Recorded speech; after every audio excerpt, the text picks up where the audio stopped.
guys and welcome to my channel. For today's video, pag-uusapan natin yung mga must-have tools for bookkeepers and accountants who are working remotely.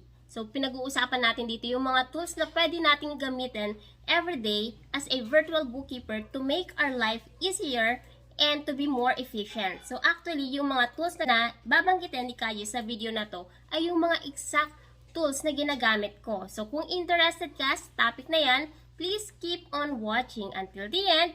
Do not skip para wala kang ma-miss na tips and tricks na i-share ko throughout the video. So without further ado, let's get started!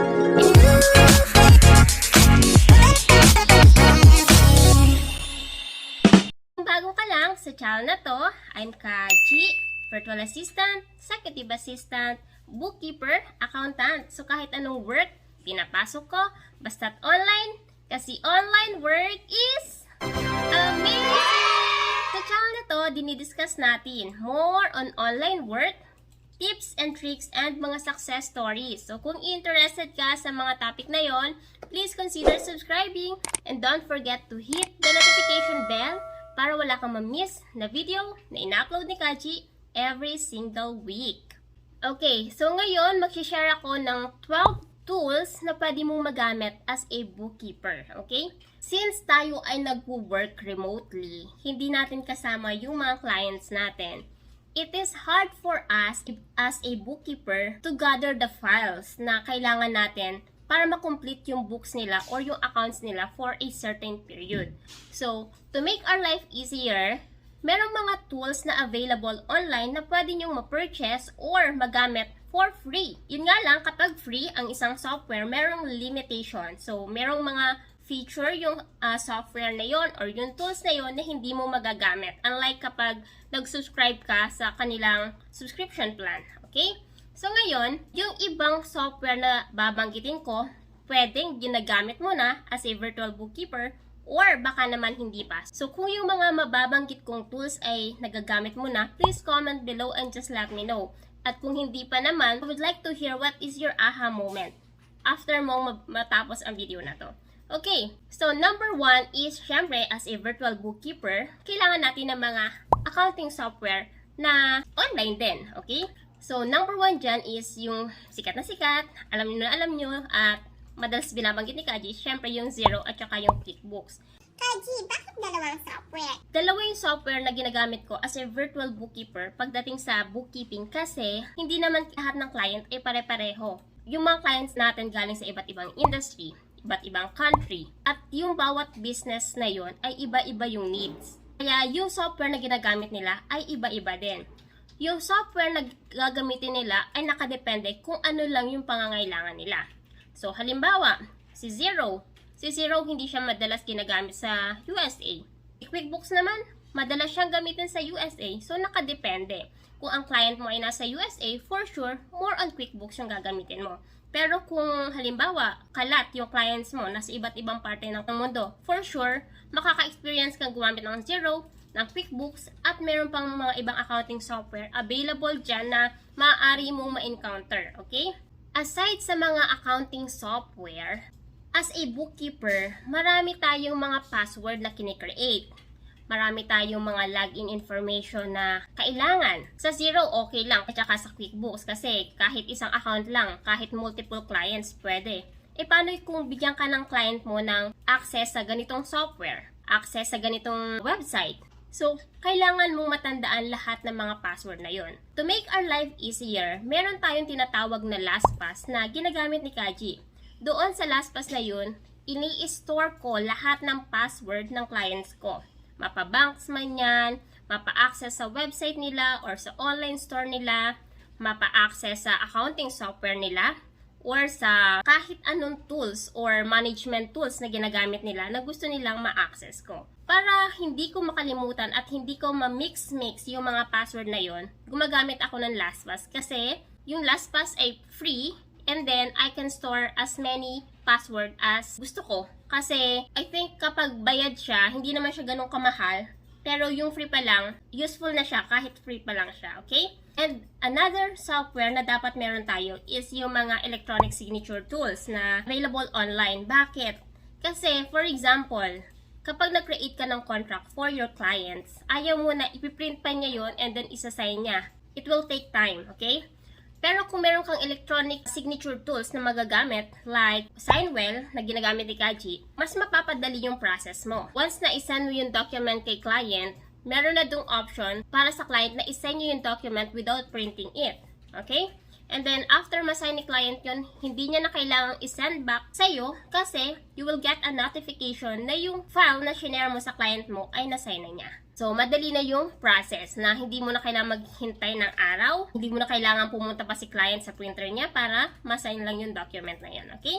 Another tools na pwede kong i-share sa inyo as a virtual bookkeeper ay yung mga storage system. So, kailangan natin yung mga cloud-based. Since yung client natin ay hindi natin makakasama or mamimit ng personal, then kailangan natin ma-access yung mga files nila online. So, kailangan natin ng mga storage para sa mga files. So, yung ginagamit ni Kaji is Google Drive. So, doon ako nag-store ng mga files ko na pwede ko ma-access anytime and pwedeng ma-access ni client anytime. So, hindi na namin kailangan mag-email para this is the document, ito yung mga kailangan mo, ito yung mga kailangan ko, hindi na kailangan. So, once na i-save ni client dun sa Google folder na shinare ko, ma-access ko na yan right away. Okay? Next, as a bookkeeper, makaka-encounter tayo ng madaming clients na hindi nakaka-download ng CSV or Excel file sa bank. Okay? So, ngayon, kailangan nating isa-isahing i-convert yung mga PDF file sa Excel. What if yung transaction ni client in a day ay sobrang dami? It will take time for you to finish a certain period ng statement, diba? So, ngayon, kailangan nating gumamit ng mga online PDF to Excel converter para mas mapadali yung task natin, okay? So, favorite gamitin ni Kaji is yung small PDF or I love PDF. Doon, free ko siyang ginagamit and I can convert as many files as I want, okay? And then, pag kinonvert mo siya, merong mga cases na hindi siya tugma kung paano mo siya gustong ma-export. May mga cases naman na eksaktong-eksakto. Kung ano yung nasa PDF, yun din yung ma-export ni PDF to Excel converter. Pero kapag halimbawa kinonvert mo tapos hindi naman yun yung data or hindi yun yung format na pagkakagusto mo, since converted na siya sa Excel, all you have to do is to clean it. So, gagawin mo lang is pagsasamahin mo yung tamang column, i-delete mo yung mga extra rows, delete mo yung mga extra column na hindi mo naman kailangan. Okay? So, kapag gumamit tayo ng mga online software tools, it will make our life easier as a bookkeeper. Okay? Next is yung calendar scheduling tool. So, kailangan natin yan as a virtual bookkeeper, especially kung madami kang kliyente or kahit isa lang. Kasi pag gumamit ka ng calendar scheduling tool, mas mapapadali yung pagbubook mo ng call with your clients. Sendan mo lang siya ng link sa calendar mo and then pwede na siyang mag-book dun sa mga available dates na nilagay mo dun sa calendar mo. Hindi mo na kailangan na tatanungin pa si client kung anong availability niya, or halimbawa, hindi ka available dun sa time na yon, i-email ulit kayo, back and forth. So, kung meron kang calendar scheduling tool, send mo lang yung link. May option doon na i-convert ni client sa time niya yung mga dates and times na available ka. Okay? So, yun yung mga pwede nyo gamitin. Yung ginagamit kong calendar scheduling tool ay OneHub. Pero before, gumamit din ako ng Calendly. Yung dalawang yon ay pwede mo ring magamit for free, okay? Yun nga lang, may limitation. Pero kung hindi mo naman kailangan bonggang-bongga yung kakagamit mo dun sa calendar scheduling tool at gusto mo lang ay para sa bookings, then pwede na yung free, okay? And then, another software na dapat meron tayo as a bookkeeper is yung mga digital receipt reader. So, kailangan natin siya kasi kapag marami yung mga bills or expenses ni client na pinoprovide sa'yo, yung mga supporting documents, mahirap mag-process kung paisa-isa. Upload, then encode, upload, encode. So, hindi siya efficient. Yung time na makukonsume mo ay sobrang dami din. So, mas maganda na kung meron tayong digital receipt reader. So, isa sa masasuggest ko is Receipt Bank, which is easy to navigate. And of course, as a bookkeeper, kailangan natin ng access sa mga banks ng client natin. As a guest lang or view access lang. Kasi, imaginein mo, yung bank ni client mo ay hindi connected sa accounting software mo. Mapa-Xero or QuickBooks man yan. So, mahihirapan ka mag-follow up kay client. Client, hindi ko magawa to kasi hinihintay ko to sa'yo. What if si client mo ay busy? So halimbawa, end of the month, hiningi mo kay client or first Monday of the month, hiningi mo kay client, si client nasa bakasyon. So hihintayin mo pa bang makabalik si client bago mo magawa yung kanyang books? Hindi na. So, to make our life easier, I would suggest na humingi ka kay client mo ng view access sa kanyang mga bank accounts, mapa-credit cards, mapa-payment gateways man yan, para mas mapadali na yung pag-gather mo ng transactions niya. And ma-record mo na siya right after export mo yung documents na yun and ma-upload mo sa accounting software ng client mo. Okay, so meron ka na ng mga software na nabanggit ko. Aside from that, kailangan mo din syempre ng mga communication software or tools para makapag-communicate ka kay client mo on a daily basis or kung monthly man or weekly. Okay? So, ang madalas na ginagamit ko, which is free din, ay Skype and Slack. Okay? Kapag calls naman, madalas kong gamitin ay Zoom. Pero sometimes Slack din kung paid version yung gamit ni client mo.